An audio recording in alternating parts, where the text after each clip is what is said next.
7 de la mañana con 44 minutos, 7:44 minutos. Saludamos con nuestro primer invitado, el doctor Luis Córdoba. Está ya con nosotros vía telemática, docente y coordinador del programa de investigación sobre orden, conflicto y violencia. ¿Cómo está, doctor Córdoba? Qué gusto saludarle a los tiempos. Buenos días, bienvenido. Le acompañamos Alexis Moncayo, quien le habla, Licenia Espinel. Durante el fin de semana se han producido declaraciones bastante comprometedoras en lo que tiene que ver con la seguridad del país, en el sentido de que el embajador de los Estados Unidos ha señalado que Ecuador quedará este 2023 como el tercer país con la tasa más alta de homicidios del hemisferio occidental. También estas declaraciones del embajador Fitzpatrick coinciden con un informe de Naciones Unidas que también dice que Ecuador tiene una escalada sin precedentes de homicidios. El embajador ha ido mucho más allá, ha salpicado de estos vínculos con las bandas criminales a medios de comunicación e incluso a empresas futbolísticas o a personas que se dedican a promover a deportistas. ¿Qué decir frente a esas declaraciones? Recordemos que ya pasó algo similar con los narcogenerales, con los narcojueces, pero finalmente estas declaraciones se han quedado allí.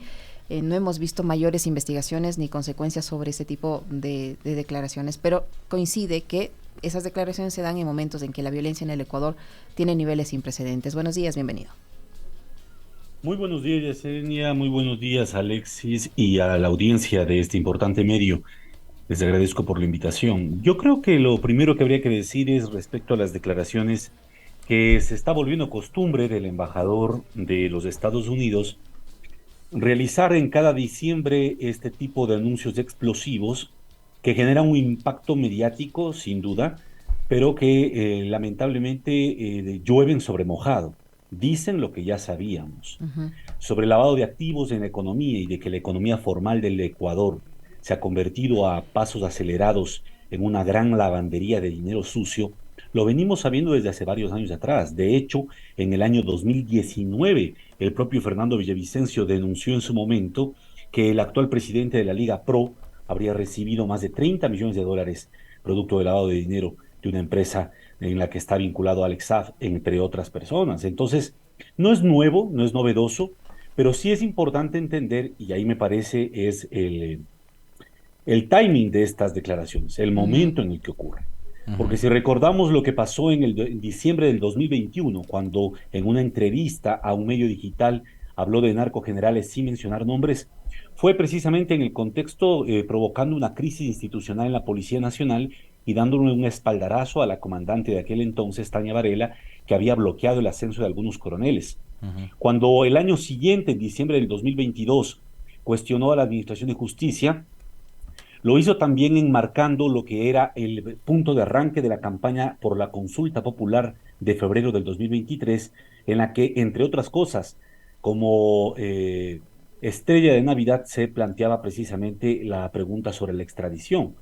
Y hoy, casualmente, ocurre estas declaraciones cuando se anuncia el inicio de un juicio político a la fiscal que fue en febrero del 2021, premiada por el Departamento de Estado como campeona anticorrupción. Entonces me parece que lo primero que habría que destacar es que las declaraciones del embajador no son ni casuales ni son fuera del contexto político. Lo preocupante es que un diplomático, un jefe de misión diplomática, esté violando abierta y directamente no solo la declaración o la Convención de Viena sobre relaciones diplomáticas, que en el artículo 41 prohíbe a los funcionarios diplomáticos inmiscuirse en asuntos internos, sino fundamentalmente mostrando un mayor vaciamiento de la democracia en el país. Porque cuando los actores externos al sistema político tienen más influencia que los actores internos, lo que demuestra es un sistema político disfuncional. Y a eso alimentan estas declaraciones. Qué gusto saludarle, doctor. Buenos días. En efecto, haciéndome eco de sus palabras, en el comentario me refería a que no es tan importante lo que ha dicho, sino cuándo lo ha dicho. Las declaraciones, tanto las de diciembre del 2021, la de los narcogenerales, posteriormente narcojueces y lo de ahora, podían haber provocado cismas, ¿no? En estructuras institucionales del país, pero el problema es que además, y digamos, yo veo que la sociedad en Ecuador no ha generado el nivel de crítica que uno esperaría, porque con ese nivel de denuncias explosivas como han sido catalogadas por la prensa y los medios en el Ecuador, simplemente no se ha llegado a investigar nada. Es decir, ¿Cuántos narcogenerales han sido dados de baja? ¿Y cuántos narcogenerales están hoy presos? ¿Y a cuántos narcogenerales les congelaron las cuentas? ¿Cuántos narcojueces de igual manera han sido suspendidos o sancionados administrativamente en la judicatura? No ha pasado nada. Entonces, ¿qué pasa con estas declaraciones que terminan siendo, digamos así superficialmente, irresponsables? Porque no están acompañadas ni de pruebas, ni de nombres, ni de nada por el estilo. Yo creería que ahí hay dos cosas adicionales que contextualizar, ¿no? La primera es cómo le estamos asignando a un funcionario diplomático de un importante país el peso moral para determinar lo que significa o lo que está bien o está mal en el Ecuador. Es decir, no es el ministro del Interior o la ministra de Gobierno quien hace estas declaraciones, no es tampoco el director de la UAFE quien habla de lavado de activos y de lo que va a hacer para luchar contra ello, ni la propia fiscal general del Estado, sino que es un diplomático de un país externo, de otro país. Y esto preocupa, repito, porque lo que muestra es que nosotros como Estado, como sistema político, en primer lugar, no estamos logrando que las instituciones operen y funcionen para los propósitos que fueron creadas. Y aquí lo que hay que pensar, por ejemplo, es qué va a hacer la Asamblea General, la Asamblea Nacional del Ecuador. Y yo lo digo porque en un comentario que publiqué ayer al respecto, mencionaba el dato de lo que pasó con Bob Menéndez. ¿Qué han dicho en el Ecuador sobre la trama de sobornos en la que está implicado el expresidente del Comité de Relaciones Exteriores del Senado, Bob Menéndez, acusado de recibir coimas a cambio de favorecer intereses de ciertos países? ¿No fue Bob Menéndez el que se reunió varias veces con el presidente Guillermo Lasso gracias a la gestión del embajador Fitzpatrick y la embajadora Ivonne Abaqui? ¿No fue Bob Menéndez el mentalizador de la ley de asociación Ecuador-Estados Unidos que ya está implementándose? ¿No merece al menos una investigación por parte de la Asamblea Nacional en su rol de fiscalización para saber cómo se gestionaron los acuerdos y los compromisos con el Pentágono y con el Departamento de Estado? Me parece que el hálito, este blindaje mediático que se le ha dado al embajador de los Estados Unidos, se debe mucho a la incapacidad de visibilizar los graves problemas por los que atraviesa la administración de Joe Biden y por lo tanto las enormes implicaciones que tiene esto no para la política exterior solo de ese país, sino también para la del Ecuador. Porque lo mismo podríamos decir nosotros cuando habla el embajador Fitzpatrick sobre la corrupción en el Ecuador, mientras el gobierno al que representa respalda y apoya a la corrupción en Israel, porque Benjamin Netanyahu es acusado de graves problemas de corrupción. En vez de asumir y enfrentar la justicia, lo que hizo es meter las manos en la justicia para reformar y restarle poder a la Corte Suprema y evadir sus responsabilidades y continuar en el país, en el mandato. Entonces yo creo que lo primero que hay que nosotros preguntarnos es ¿por qué los actores que no están llamados a cumplir este rol tienen que ser los que asuman esta vocería y los medios de comunicación reproducen sin mayor cuestionamiento y sospecha lo que se está planteando? Y la segunda cosa, que es más grave aún, ¿qué es lo que ha ocurrido con la asesoría, el apoyo y la cooperación de los Estados Unidos durante estos 24 meses de gobierno de Guillermo Lasso para poder mantener los mismos esquemas de violencia y de criminalidad? Porque si hay algún país de la comunidad internacional que más ha respaldado, ha apoyado a Ecuador durante el gobierno de Guillermo Lasso es Estados Unidos. Lo que habría que preguntar al embajador es, ¿por qué no le transmitió pues las preocupaciones sobre el lavado de activos a Guillermo Lasso? ¿Por qué le permitieron a Guillermo Lasso que en el año 2023 invierta $0 en la UAFE, a sabiendas de que este era un problema gravísimo? ¿Por qué no se ha hecho nada para encaminar procesos de reforma que permitan realmente mejorar la condición del mapeo financiero y empresarial? Porque una cosa es decir y otra cosa es hacer, y me parece que ahí estamos quedando en gran deuda desde el periodismo, incluso con el rol que viene cumpliendo Estados Unidos, porque le estamos blindando, le estamos dando esta aurea de superioridad moral, cuando en realidad hay enormes problemas y enormes preguntas. Pero es que a Fitzpatrick, ¿quién le cuestiona, doctor? O sea, de hecho, digamos, el embajador de Estados Unidos no se va a sentar nunca a conversar con nosotros. Pero ¿quién le cuestiona? Además, y yo decía en el comentario, parecería que el Ecuador se ha convertido nuevamente, como fue en algún momento, de esos países en los que lo que dice el embajador de los Estados Unidos es casi palabra sagrada. Exactamente, yo creo que esto es importante entender, es el embajador de Estados Unidos, pero mañana podría ser el embajador de China o el embajador de Rusia o el embajador de cualquier país. Y la pregunta básica es ¿por qué se estableció como un principio, una regla consuetudinaria en el derecho internacional, la prohibición de que un jefe de misión diplomática o un diplomático acreditado intervenga, opine sobre asuntos de política interna? Precisamente para salvaguardar el rol diplomático que tiene esta misión. El embajador Fitzpatrick, al momento que comienza a intervenir y a convertirse en costumbre sus pronunciamientos explosivos, con enorme impacto mediático, pero con muy poca eficacia a nivel de política pública, lo único que está haciendo es poniendo en riesgo el propio rol que debe cumplir la embajada americana.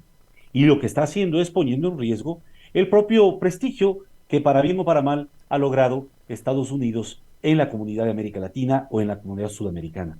Hoy por hoy hay enormes problemas en nuestro país, sin duda alguna, pero lo que requerimos no son nuevamente grandes denuncias de reflector mediático. Lo que necesitamos es encaminar soluciones viables, pragmáticas e inmediatas. Y en esa línea, me parece que el pronunciamiento del embajador aparece también como un llamado de atención al propio presidente de la República, Daniel Noboa, que apenas un día antes aparecía en una entrevista muy contento porque una de las pandillas que ha asolado con violencia y muerte al país le ha mandado una carta pidiéndole que conversen sobre un acuerdo de paz.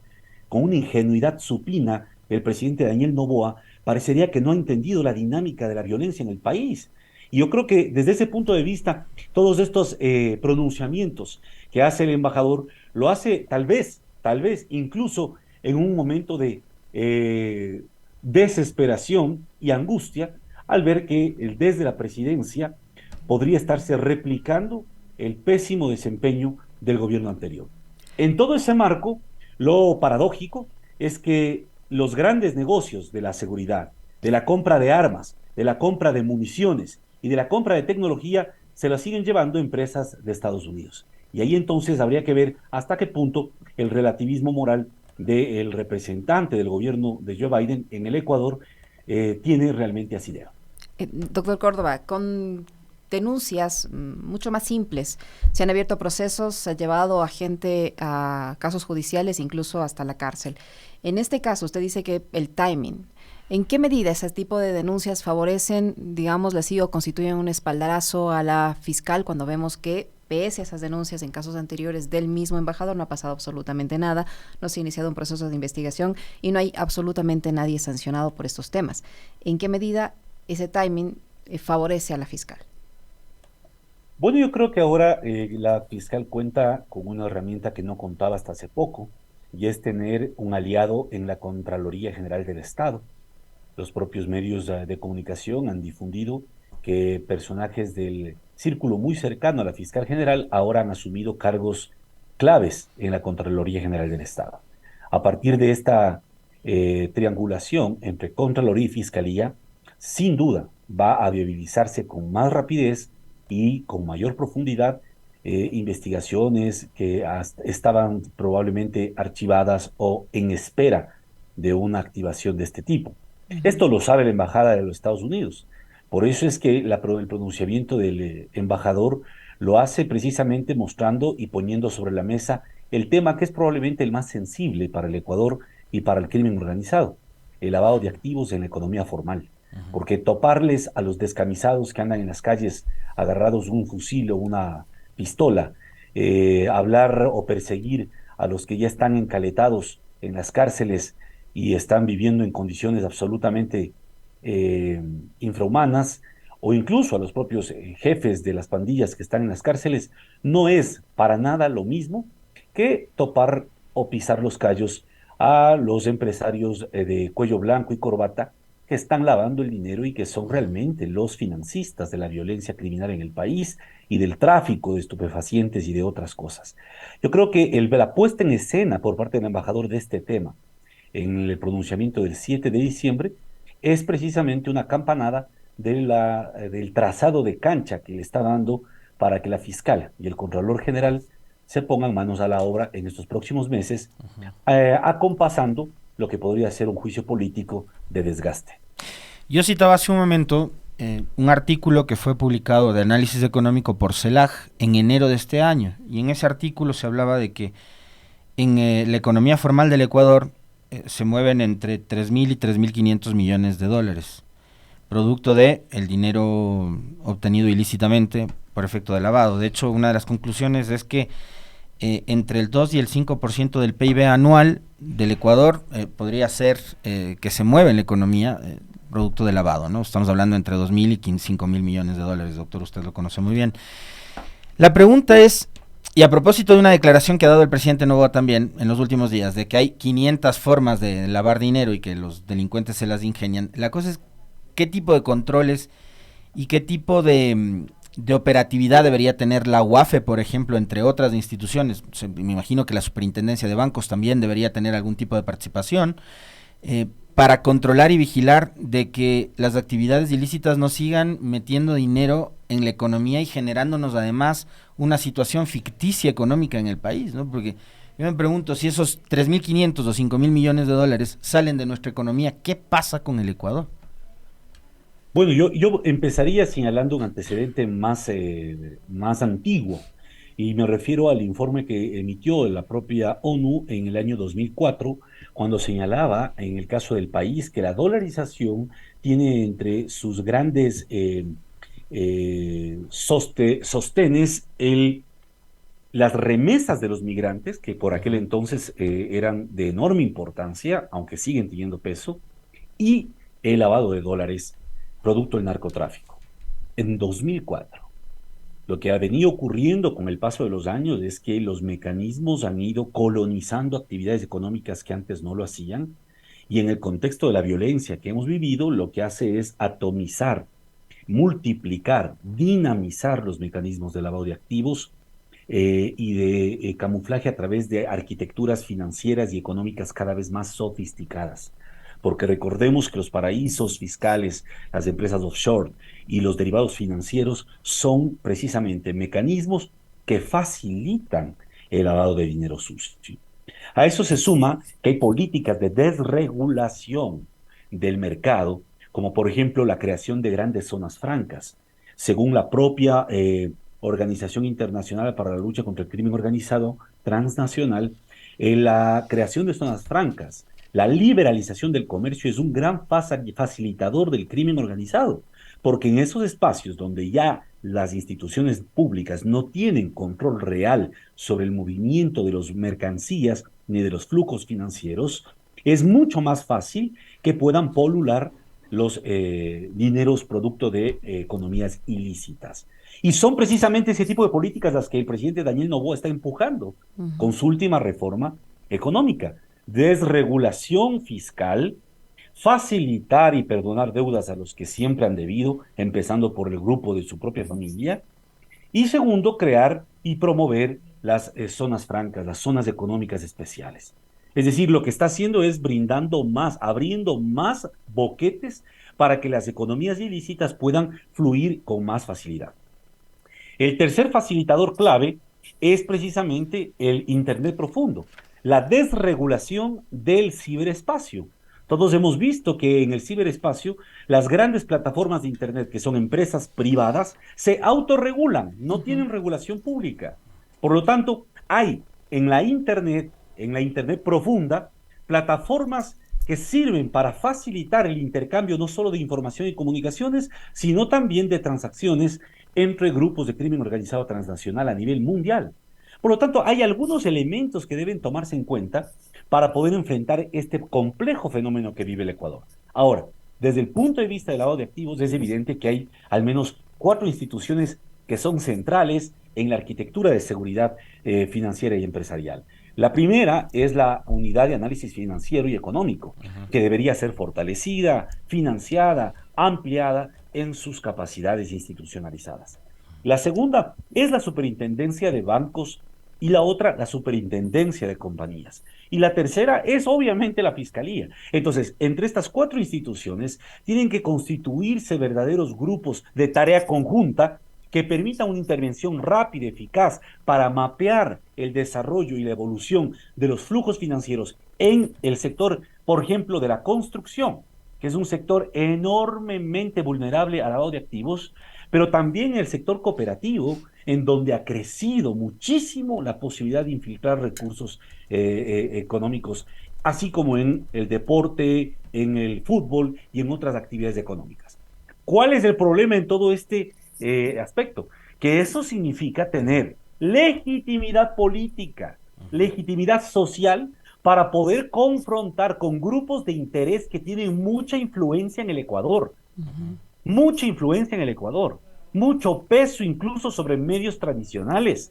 Entonces, si un gobierno comienza a desgastar, a mal usar su capital político apenas electo y no encamina, no perfila estas medidas de forma decidida y de manera además oportuna, es probable que en 6 meses ya no tenga el respaldo y la legitimidad social y por lo tanto sea inviable una política que afronte seriamente el lavado de activos en el Ecuador.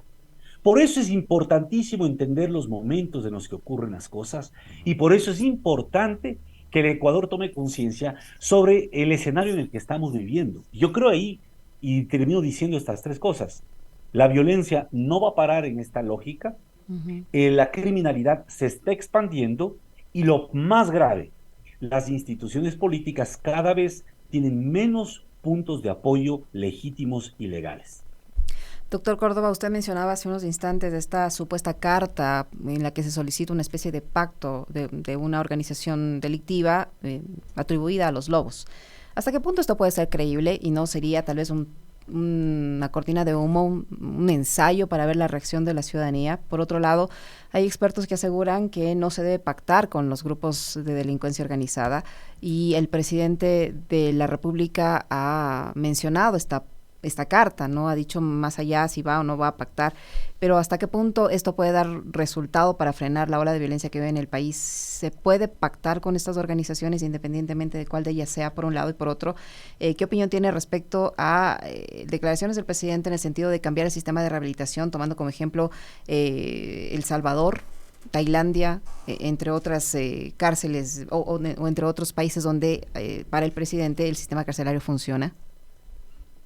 Bueno, sobre lo primero, habría que decir que en La Paz, en un contexto de alta violencia criminal, de las experiencias que han ocurrido en otros países y de lo que se puede recabar sobre información del Ecuador, si queremos una paz inmediata, obviamente la única posibilidad es un pacto mafioso con el crimen organizado, lo cual implica acordar a que ellos dejen de asesinar en las calles o lo hagan de manera tan frecuente como lo están haciendo, a cambio de que el Estado tolere sus negocios ilícitos.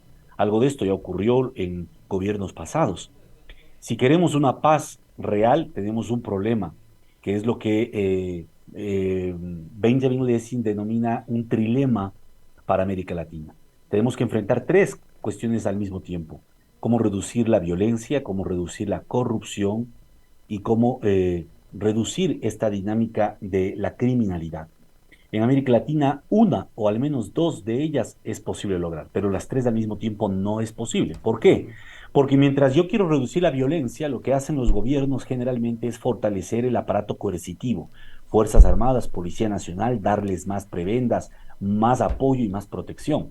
Pero si es que Fuerzas Armadas y Policía Nacional, como ocurre en el Ecuador, están altamente infiltradas por el crimen organizado, lo único que estás haciendo es dándoles más poder de coacción a las otras bandas y por lo tanto lo que haces es dinamizar la violencia. Pero si por otro lado quieres atacar a la corrupción y quieres comenzar a golpear estas redes de corrupción a nivel público, a nivel privado, etcétera, lo que es muy probable que crezca enormemente la violencia criminal precisamente para elevar los costos de la política por parte del Estado y golpearle precisamente en esta capacidad que tiene el Estado para imponer el orden a través de la mano dura. Entonces, es un problema muy complejo, por eso es que requiere un rediseño institucional del Estado. Requiere un rediseño institucional del Estado y requiere institucionalizar políticas básicas que permitan al aparato estatal intervenir en las economías ilícitas para regular, modificar y quitarles el negocio a estos grupos. Entonces me refiero ahí dos cosas. Primero, No tenemos una política de drogas en un país donde ha crecido el consumo sin que tengamos todavía estudios que nos digan exactamente cómo ha crecido. Sin una política de drogas que distingue entre consumidor, traficante, sin proveerle de salud pública a los consumidores, estamos yendo simplemente a la multiplicación del consumo y por lo tanto a la atomización de mayores organizaciones dedicadas al tráfico, al microtráfico e incluso al contrabando. Segundo, no tenemos una política para tener un control real sobre los territorios de las agroexportaciones. Porque si algo ha quedado constancia en los últimos años es que la exportación de banano se ha convertido en el principal puerta de salida de la cocaína, algo que también podría estar pasando con el camarón. ¿Qué está haciendo el Estado para controlar camaroneras y bananeras? Porque el problema no solo es en los puertos, el problema es todo el andamiaje y el modelo de negocio cómo se está constituyendo en una gran plataforma de exportación. Y tercera, probablemente el más importante, lo que se requiere a nivel de lavado de activos. Conocer los flujos de capitales significa mejorar, no flexibilizar, sino mejorar la capacidad del Estado para regular a la economía formal, para incluir a la informalidad, que es la que cunde en el país, en estructuras formales, económicamente formales. Pero para eso se requiere una política de inclusión socioeconómica agresiva, se requiere programas de inclusión socioeconómica que levanten bienes públicos y servicios básicos en las zonas urbano marginales y en la ruralidad del Ecuador. Pero nada de eso hemos visto en el gobierno que acabó hace poco y que fue el gobierno probablemente más cercano al embajador Michael Fitzpatrick. Embajador Michael Fitzpatrick, ¿qué pasó? ¿Por qué nada de eso se ha visto en el tapete de políticas? Y nada de eso hasta el momento hemos visto en las intenciones al menos del gobierno de Daniel Noboa. Y por otra parte, lo que me preguntaba sobre el modelo Bukele para el Ecuador. Mire, lo que yo pienso es que Daniel Noboa lamentablemente no está al tanto, no tiene la información completa para poder entender la dimensión del problema que enfrenta el país. Y están intentando construir, como ya lo hizo en su momento Guillermo Lasso, globos de ensayo para distraer, grandes distractores de la opinión pública, como la idea de traer barcazas para cárceles en alta mar, que muy poco van a poder resolver el problema. Mientras no haya una política de transparencia, integridad, de depuración en las instituciones de seguridad, incluyendo a Administración de Justicia, Policía, Fuerzas Armadas, sistemas de inteligencia, es inviable que mejoren las condiciones de seguridad del Ecuador. Y ahí yo quiero señalar dos ejemplos básicos. El primero, ya son 2 años del famoso sabotaje al radar de Montecristi en manos de las propias Fuerzas Armadas. Hasta el día de hoy no hay un solo sentenciado al respecto. Este es el nivel y el grado de impunidad con la que están operando las estructuras criminales que ya están controlando el aparato estatal. Terrible. Muchísimas gracias, doctor. Muy amable. Siempre muy interesante conversar con usted. Gracias, doctor. Muchas gracias también a ustedes por la invitación. El doctor Luis Córdoba, docente universitario, especialista en seguridad, que ha estado con nosotros.